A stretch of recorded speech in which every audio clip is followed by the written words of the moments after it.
May tanggap na pala kami na lost key ignition switch ng Honda XRM at dinala yung motor dito sa shop. At kumuha na agad ako ng gamit natin para silipin yung whopper depth ng ating ignition switch.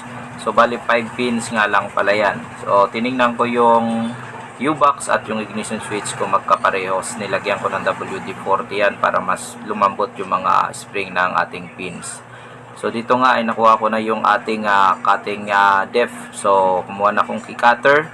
At wala lang 2 minuto siguro yung pagkuha ko ng cutter at pagka-cut natin yun. Bukas na yung top box at nag-switch on na yung ignition switch.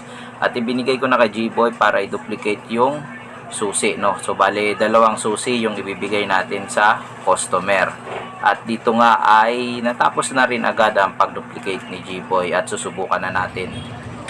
Ayan, susubukan na natin ng susi at yan, on na siya agad. Tapos ilalak natin yung manubela at yan, nakalock.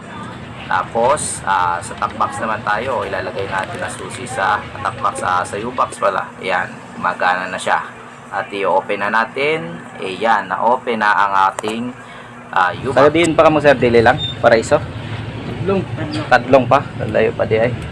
Tadlong pa ni di ay guys. Alin. Cambio sir ah. Okay sir. Ayun na guys. Ito ko nang yabi. Ito yung pinakagwapo sa kalye oh.